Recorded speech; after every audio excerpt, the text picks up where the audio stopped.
Je, pour vous dire la vérité, j'étais à ça de pas vouloir faire de vidéo et de dire que ces deux chapitres ne se sont jamais produits. Et je me dis que c'est toujours sympa de la part de Mashima de nous enchaîner deux chapitres l'un à la suite de l'autre par semaine pendant encore un mois. Donc il y a encore la semaine prochaine, on aura deux autres chapitres. Je trouve ça très sympa de sa part. Et, et quand j'ai lu ce chapitre-ci, enfin ces deux derniers chapitres hier, j'étais là putain non, je vais pas en parler. Je vais en parler tellement ces chapitres sont spéciales. Enfin, personnellement, bon, vous me voyez peut-être un peu calme et vous attendiez peut-être à ce que je gueule ou je sais pas, mais moi personnellement, moi je me suis dit que je devais me calmer parce que évidemment, je trouve que la vie est belle. Je trouve tout cela très intéressant de se calmer un peu. Mais personnellement, je crois que ces deux chapitres nous montrent à quel point nous devons aimer Fairy Tail. Vous savez, depuis un moment, on est tous bien au courant que Natsu n'est plus comme avant. Maintenant, il arrête. Je veux dire, Fairy Tail n'est plus comme avant. Je dis, il n'y a plus de discours sur l'amour et l'amitié. Ça, clairement, il n'y en a plus. Ça, je veux dire, clairement, il n'y en a plus. Bah, clairement, il n'y en a plus. Mais franchement, moi, j'avais besoin de me calmer un tout petit peu et prendre mon temps pour digérer les choses. Parce que là, franchement, ah, mais qu'est-ce que dire sur ces deux chapitres que dire. Bon, on va essayer de faire d'abord l'analyse objective de ce chapitre en regardant les éléments qu'il y a dedans. Alors ici on a clairement Harlock qui la dernière fois nous avait parlé d'Iku Tsanagi qui avait apparemment tout prévu. Alors comme certains l'avaient visiblement deviné, en fait le sacrifice n'était pas les villageois mais les croyants de Zeref. Maintenant ce que je ne comprends pas c'est comment il a pu deviner que justement Natsu et les autres allaient leur dérouiller la gueule. Je comprends pas, si le but c'était justement d'invoquer une sorte de créature grâce à ces enculés, comment est-ce qu'il a compris qu'il y a des gens qui allaient forcément l'arrêter, à moins qu'il ait vu peut-être un peu le futur, ou j'ai mal compris. Mais non, mais visiblement, donc le mec était là, genre calmement, voilà, bon, toute son armée s'est fait décimer, et lui tout seul, il pensait pouvoir vaincre Natsu, qui évidemment échange pendant plusieurs pages un combat tout à fait inutile, puisqu'on sait clairement que Natsu va gagner, et il nous relâche la phrase encore une fois, enfin, typique shonen, vous savez, vous avez toujours le méchant qui sacrifie ses propres alliés et tout, et on a le héros de shonen qui est là, justement, lui qui comprend tout à l'amour et à l'amitié, qui est là en train de lui rappeler, ah non, c'est pas bien, c'est ta famille, c'est tes potes. Évidemment, entre tueurs en série, évidemment, on est tous potes, voilà. Et donc, du coup, Natsu arrive à péter la gueule à Harlock, mais Harlock arrive à invoquer Ikutsanagi. Et le truc, c'est qu'on découvre que ce Ikutsa machin est en réalité un des 18 gods de Yakuma. Bon, alors qu'est-ce que les dieux de Yakuma? Eh ben, vous savez, un des dieux de Yakuma, c'est la magie qu'avait utilisée Minerva. Minerva avait invoqué un des 18 dieux de Yakuma, toute seule, elle seule, contre Erza et Kagura. Vous vous souvenez, lors du tournoi, elle avait fait cette magie, et même Mavis a été extrêmement étonné de voir cela.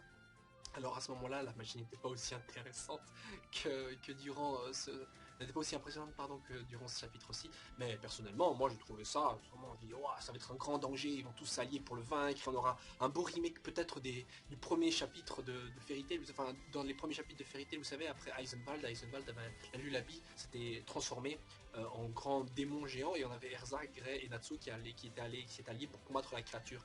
Hein. Et ici on aurait eu peut-être le même remake mais avec la nouvelle team de Fairy Tail. Je me suis dit ah bah on va voir un petit truc nostalgique, ça serait pas mal pour terminer et conclure ceci sans grande prétention.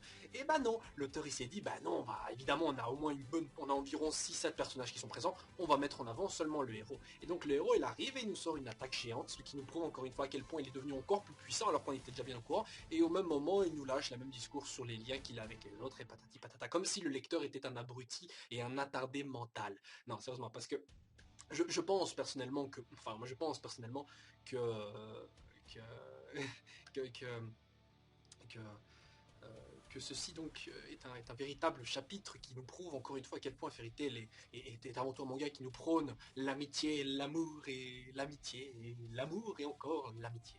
Non, sérieusement, je veux dire par là que l'auteur arrive quand même à se foutre de notre gueule.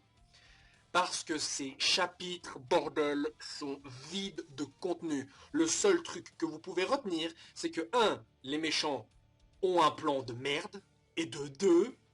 Il y a que Natsu qui compte. Alors pourquoi, oh grand Dieu, pourquoi avoir fait en sorte que les héros aillent tous s'entraîner si on ne voit que le héros botter les culs? Alors, je veux dire, on a bien compris que Natsu est bien plus fort. On l'a bien compris. Et certains diront, oui, mais il faut nous montrer à quel point qu'il a progressé, comme ça il n'y a pas de surprise. Mais justement, après une ellipse où les héros se sont entraînés, c'est pas très important de voir tous les power-ups qu'il a eu directement après, parce que ça semble pas incohérent, parce qu'on ne sait pas jusqu'où ça va. Mais si justement le héros nous montre tout l'étendue de son power-up, et qu'il a encore un power-up après, là c'est abusé. Mais s'il ne nous montre pas tous les power-up, toute l'étendue de la puissance qu'il a gagné dès le début, et qu'il ne garde ça que pour les affrontements, là, en plus d'avoir une surprise sur le combat, ça nous semble déjà plus cohérent. Ça nous semble déjà plus cohérent, parce que là on n'aura pas à se dire, mais attends, il était fort, on sait qu'il était fort déjà à ce point-là, mais comment ça fait qu'il est devenu encore plus fort, là il y a power-up, c'est abusé et tout. Non, je veux dire, il y a moyen d'avoir polémique. Alors, et c'est pas ça qu'on a envie. Mais ici, l'auteur nous délibérément nous met en avant Natsu non-stop en nous faisant une nouvelle technique qui est apparemment l'équivalent des flammes d'Ignil. Donc c'est pas pour rien. Là, ce que veut dire l'auteur, c'est que Natsu est clairement devenu aussi fort que son père Ignil le dragon. Et je veux dire, vu comment ces flammes ont carrément fait fondre carrément de la roche et de la pierre dans un stade, je veux dire, pourquoi pas? Je veux dire, ça m'étonnerait pas. De toute façon, c'est la fin du manga. Natsu doit clairement être du niveau d'un dragon. Maintenant, c'est obligé. Sinon, c'est plus drôle. C'est pas intéressant. Pourquoi, bordel de merde, nous introduit un gars qui est censé tuer des dragons si à la fin du manga, il n'est même pas capable d'en tuer un seul? Voilà. Alors non, clairement, là, Natsu a le niveau de son père Ignil, pour moi. Enfin bon, peut-être non, allez, j'exagère, c'est vrai qu'il n'a pas quasiment le même, il est peut-être en dessous, mais il se rapproche fortement de la puissance d'un dragon, et certainement en mode Dragon Force ou en mode Dragon de feu électrique, là, il a certainement la puissance d'un dragon. Là, je veux dire, c'est obligé, s'il ne la passe, c'est de la merde. Je veux dire, pourquoi l'avoir entraîné si c'est pas pour atteindre le niveau d'un vrai chasseur de dragons, bordel. Bon, alors je vais, putain, après il faut vraiment que je boive il faut vraiment que je boive ce petit verre d'eau avec le Dafalgan parce que sinon je vais péter un câble. Donc, je voulais dire par là donc, que ce chapitre aussi, ces deux chapitres pardon, sont vides. Je veux dire, tout ce qu'on a, c'est Natsu qui botte le cul du méchant qui pense être fort mais qui en fait ne l'est pas, et qui en plus de ça invoque une créature qui est censée être super forte mais qui en fait ne l'est pas, et Natsu qui est relativement le héros du manga, botte le détruit et casse et botte le cul de tout le monde ici en présent. Et on a en plus de ça une belle image où Erza rougit un peu en regardant Natsu. Alors certains vont directement crier oh Erza amoureux de Natsu. Non, non, non, Natsu, Erza a déjà eu ce petit regard à la tour du paradis et c'est clairement le regard d'une grande sœur, on va dire, envers son petit frère. C'est pas la même chose que Lucie envers Natsu, et en même temps on ressent clairement ce truc-là. Erza de toute façon n'est qu'à Jelal et voilà, point barre, fuck you tous les rageux. Non, sérieusement, je veux dire, ces deux chapitres sont mauvais, très mauvais, et ils sont vraiment très mauvais. Je veux dire, comment vous pouvez dire que ces deux chapitres sont bons? Il n'y a rien de bon ici. Le seul truc qui est relativement bon peut-être, c'est le fait... ouais, en fait, non, j'arrive vite fait comme ça, je trouve pas le seul point positif qu'on ne connaît pas déjà. Je veux dire, un point positif qui est inhérent à ces deux chapitres, pas un truc genre le dessin ou la force de Natsu. Non, ça c'est des trucs qu'il y a déjà dans quasiment tous les chapitres. Ça ok. Mais un truc propre à ces deux chapitres. En général, quand on analyse un chapitre, un manga hebdomadaire comme ça qui paraît, on va dire, aller toutes les semaines, eh ben, c'est des chapitres qu'on regarde en essayant de tout d'abord voir à quel point la qualité, non pas forcément des dessins, parce qu'en général le dessin se maintient et ne fait que s'améliorer justement, mais surtout la progression du chapitre, les révélations, éventuellement les bonnes scènes de fight, la mise en scène, les dialogues, tout comme ça. Bon, les dialogues ici, classiques, c'est les mêmes. L'amour, les liens, blablabla.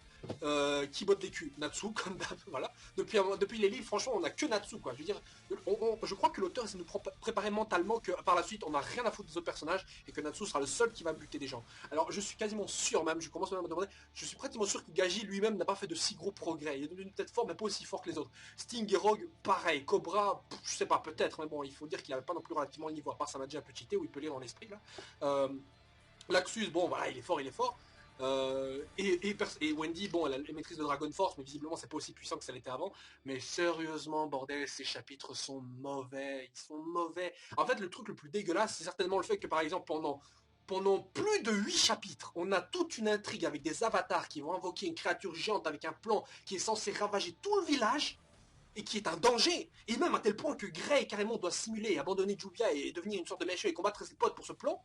Et on découvre maintenant que 1, ce méchant est à chier, que de 2, son plan est pourri, que de 3, le village ne sera même pas massacré, que 4, le méchant et le gros monstre qu'il a invoqué se fait one-shot par Natsu, et que 6, voilà, il n'y a rien d'autre. Mais sérieusement, je pensais en trouver d'autres, mais sérieusement, waouh. Je veux dire, vous vous rendez compte que depuis presque quasiment 10 chapitres, on a toute une intrigue qui a tous mené à ça. Je veux dire, toute une intrigue qui devait être intéressante. Je veux dire, Evil Grey, enfin, le Grey en mode bad guy et tout, ça c'était intéressant. Ça c'était pas mal, c'était une bonne idée. Ça donnait un truc un peu nouveau. Ça veut dire un méchant de la famille qui est devenu vraiment méchant. Mais genre, il est gentil en soi, mais il a de bonnes intentions. Mais pour ça, il est méchant. Je veux dire, c'est un truc qu'on n'a pas clairement, parce que, en vérité, c'est clairement méchant contre gentil. On n'a pas de vrai gentil méchant contre. Enfin, on n'a pas de méchant gentil contre gentil. On a vraiment du méchant pur méchant contre gentil. On n'a pas de vrai combat, genre voilà. Par exemple, Laxus à l'époque, c'était plus ou moins intéressant parce que bon, voilà, il était clair que le mec avait des intentions de rendre la guilde plus forte, mais pour ça, il faisait des trucs qui n'étaient pas du tout sympas. Et donc, de ce côté-là, il était clairement méchant. Et par la suite, il est devenu gentil. Il n'était pas une sorte de gentil avec, enfin, de méchant avec des intentions qui sont très nobles. Bon, le fait de augmenter la puissance de Fairy Tail et faire en sorte qu'elle soit la plus forte, ok, c'est pas mal. Mais je veux dire, c'est pas une véritable intention gentille. Je veux dire, par là, il a quand même risqué des vies. C'est pas intéressant. Alors qu'ici, Grey, qui justement devient méchant et qui doit malheureusement faire des sacrifices pour débarrasser du monde d'un danger mondial, ça c'est intéressant. Et malheureusement sacrifier quelques petites vies pour en sauver toute une nation. Je veux dire, ça c'est des intentions intéressantes. Et ça fait que justement le personnage est plus travaillé et nous intéresse beaucoup plus. Alors que ici, bordel de merde, tout ça n'a servi à rien. Mais à rien, même si ce dieu de Yakumo, des dieux de combat d'Yakumo, waouh, mais quelle merde. Putain. Dès le moment où j'ai vu Natsu, l'ombre de Natsu qui grimpait sur l'épée du truc, là, je savais déjà que ce chapitre était foutu. Je le savais. C'était obligé. C'était fini. Même Harlock, cet enculé, je pensais, j'espère, je priais qu'il nous sortait un truc genre, ouais, va pas réussir à le vaincre, ou le mec, je sais pas, ou ce dieu de Yakumo, machin, va rejoindre Zeref, ou que sais-je, je ne sais pas. Et là, il y a un indice comme quoi ils vont le suivre, ils vont découvrir le chapeau de Zeref, ou sa guide, je ne sais quoi. Ou même que Zeref apparaît effectivement avec des nouveaux potes à lui qui font partie de sa guide personnelle, ou un truc comme ça. Et là, clairement, on a une sorte de petit prologue à la suite. Là, ok, là, ça ferait le lien, et là, on pourrait se dire que toute cette intrigue n'a servi à rien. Mais, enfin, que ça a servi à quelque chose, pardon. Mais là, il n'a servi à rien. Si le chapitre s'arrête là-dessus, c'est le prochain chapitre, toute l'intrigue s'arrête là-dessus, on parle plus jamais des avatars, mais bordel, mais ça a servi à quoi? Ça a servi à quoi? Voilà ce que moi, j'aurais espéré. Moi, ce que j'aurais espéré, c'est que on continue avec l'intrigue. Grey reste, au moment où Grey est redevenu gentil, je pensais qu'il y avait un truc qui allait pas tourner rond. Non, parce que si Grey était resté méchant, ça aurait été intéressant. Il botte le cul de Lucie, et même de Natsu, qui n'arrive pas à se dire qu'ils doivent vaincre leur ami. Bon, ça aurait fait remake Naruto, mais évidemment, on n'aurait pas tiré ça en longueur. Genre, Grey, clairement, on sent qu'il est pas manipulé ou quelque chose comme ça, et donc dit et éprouve ses regrets face à Natsu et Lucie. Donc, en vérité, on n'a pas de vrai combat entre eux. Mais là où ça aurait pu devenir encore plus intéressant, c'est par exemple Julia, qui se rendant compte que son Grey est devenu méchant, le suit malgré tout. Et là, ça aurait prouvé, et ça aurait créé un véritable couple de badass bad guy. C'est-à-dire que Julia, qui est gentil, mais qui aime malgré tout Grey, veut le suivre et malgré tout veut faire des trucs méchants avec lui parce que justement, malgré tout, il veut pas le perdre, quoi qu'il fasse, qu'il soit gentil ou méchant, même si il sait qu'il fait ça pour telle ou telle raison. Et avec lui. Donc ça aurait été intéressant de voir Julia en mode méchante, justement, et ça aurait permis de revoir la Julia un peu psychopathe. Et ça, tout le monde l'aime, cette Julia-là. Elle est cool, elle est sympa. J'aimais bien cette Julia-là un peu psychopathe, la folle dingue, amoureuse. Ça. Enfin, c'est marrant au début, mais voilà. Et donc ça aurait été intéressant. Ne dites pas que ce n'est pas intéressant de voir une Julia en mode badass, bad guy, comme on l'avait vu dans le monde des Doras, avec un Grey bad guy, avec du gel dans les cheveux et des marques. Ça aurait été un truc super cool. Et en plus de ça, ça aurait rapproché les persos encore plus. Et ça aurait été intéressant parce que ça aurait aussi travaillé le personnage de Julia qui a été, par exemple, on aurait pu faire un blabla genre Julia a été seule toute sa vie, la seule personne qu'elle aime est devenue dans le mal, alors elle va aussi le suivre. Bon, c'est vrai que ça, encore une fois, ça rappelle un peu genre Kimimaro vis-à-vis de Orochimaru, même si c'est une relation pas homosexuelle et pas du tout amoureuse.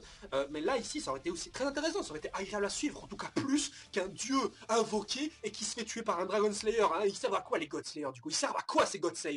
Parce que quand entendu les dieux du combat de Yakuma, machin, je me suis dit, ah bah les God Slayer en fait servent à tuer peut-être ces dieux-là. Et bah en fait on a rien à foutre des God Slayer. Tout ce qui est intéressant ici, c'est juste Natsu et son putain de magie de Dragon Slayer qui est supérieur à toutes les autres magies. Je veux dire God Slayer, Demon Slayer, ça sert à rien.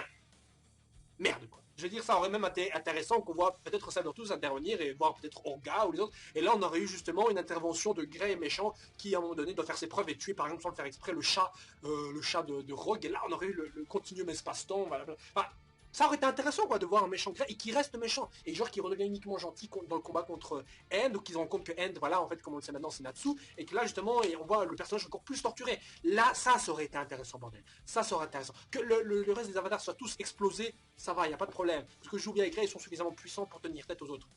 Alors Erza par exemple, elle-même toute seule doit combattre tous les autres guildes des avatars et ça aurait été cool. Ça aurait été un magnifique parallèle entre Jelal qui a combattu tout seul Horace Sensei et Erza qui combat elle seule plein de gars qui ont des magies un peu de méchants, des magies un peu abusées, elle toute seule contre les avatars. En même temps Erza est assez puissante pour se faire quand même une bande de troufions quoi. Merde. Ne me dites pas que ce que je viens de dire, que tout ce que je viens de dire maintenant n'est pas vrai, que vous ne l'imaginez pas. Imaginez-vous un peu ça. Ça aurait été plus intéressant, avouez-le quand même. Bon, quels sont les trucs à pas acheter dans ce chapitre-ci? Enfin, le seul truc qu'il n'a pas acheté en fait c'est la progression qui nous permet en fait de passer enfin à autre chose. D'oublier ses avatars et passer à la suite. Retrouver peut-être l'Axus et je sais pas. Enfin quelque chose d'intéressant quoi, merde. Parce que là cet arc-ci est devenu à chier. Il est à chier. Je veux dire, même l'arc des géants, il avait aucune prétention et il faisait rien, il faisait rien au hasard. Parce qu'il nous ramenait Atlas, il introduisait Tartaros, les Demon Slayer. Voilà. Ça c'était un bon arc prologue, un plus gros arc par la suite. Mais ceci, mais il sert à quoi à part retrouver la guilde enfin retrouver les membres de la guilde, merde. Ça sert à quoi? Je veux dire qu'on Julia par exemple, si elle était restée gentille, enfin, non merde quoi. J'aurais vraiment préféré que Grey reste méchant et que Julia le rejoigne par la suite. Ça aurait été génial. Voilà. C'est vrai que j'avais parlé du fait que Juvia allait peut-être avouer ses sentiments ou un truc de l'amour, Juvia allait enfin ramener Grey du bon côté. Mais je veux dire, ce méchant Grey avait l'air tellement plus intéressant que l'autre que voilà, enfin merde. Bon, j'imagine que l'auteur s'est certainement dit que ça faisait trop copier-coller peut-être pour par rapport à Naruto, mais c'est pas très grave parce que ici le but, enfin parce que ici en soi c'est pas Sasuke qui veut genre tuer, c'est pas un Sasuke qui, par exemple veut tuer quelqu'un et ensuite retourner au village. Parce que là clairement c'est Grey, on sent qu'il sait que ce qu'il fait est mal. Sasuke lui, on sentait un peu indifférent par rapport à tout ça, il est pas détaché. Alors que Grey lui, il est encore lié à ses potes, mais il veut s'engager dans une autre voie. Voilà, ça c'est une petite différence qui aurait pu faire en sorte que ceci aurait été moins chiant pour nous à lire. Bon bref, je vais m'arrêter là parce que là ça fait 17 minutes, plus de 17 minutes que je parle sur cette merde, ces deux chapitres aussi qui sont de merde, mais sont clairement de merde. Je donne vraiment une note sur 10 sur ces deux chapitres, c'est 2 sur 10 quoi. Et les 2 points c'est uniquement parce que j'aime bien Fairy Tail. Et voilà, j'aurais pu mettre 4 sur 10 si on avait vu du fan service, mais même ça on n'en a pas eu. Enfin, je dis, l'auteur nous prie de tout ce qu'on aime quoi. Bref, donc du coup je vous retrouve la semaine prochaine pour le prochain chapitre de Fairy Tail. Et si vous suivez Nanatsu no Taizai, bordel de merde, mais lisez Nanatsu no Taizai, les 7 péchés capitaux, les 7 Deadly Sins en anglais, ça c'est ce que Fairy Tail aurait dû être. Ça c'est intéressant, ça c'est un putain de shonen cool. Personnage cool, intéressant, cool, méchant, cool, le reste cohérent. Il n'y a pas de je suis plus fort que l'autre. Non, là c'est intéressant. Et je vous retrouve tout de suite dans cette vidéo parce que je vais faire la review maintenant. Voilà. Et si vous n'avez pas vu, bah regardez, c'est Nanatsu no Taizai, bordel de merde. C'est même pas 100 chapitres, lisez cette merde. Parce que je sens que bientôt je vais avoir les nerfs qui craquent si je continue à lire des chapitres de Fairy Tail dont la qualité sont proches, enfin, dans la qualité ouais, vraiment très proche en tout cas de ces deux chapitres-ci. J'espère pas, parce que j'aime Fairy Tail et j'ai pas envie de relire des torchons pareils. Voilà. Non, je veux dire, allez sur internet et regardez la réaction de tous les gens qui ont lu le chapitre. C'est obligé, ils ont tous la même réaction, je suis quasiment sûr. Bref, sur ce les gens, vraiment ciao ciao, et à la semaine prochaine. N'oubliez pas de donner votre avis sur ce chapitre. Et si vous l'avez aimé, c'est votre droit, mais dites-moi pourquoi, comme ça c'est intéressant à partager pour tout le monde. Peut-être que je me trompe et que j'ai exagéré. Bon, je sais pas qu'il y a des trucs que j'ai peut-être exagéré ici, mais en tout cas, j'ai dit tout ce que je pensais. Voilà, sur ce, ciao ciao, et donnez votre avis. Ziou.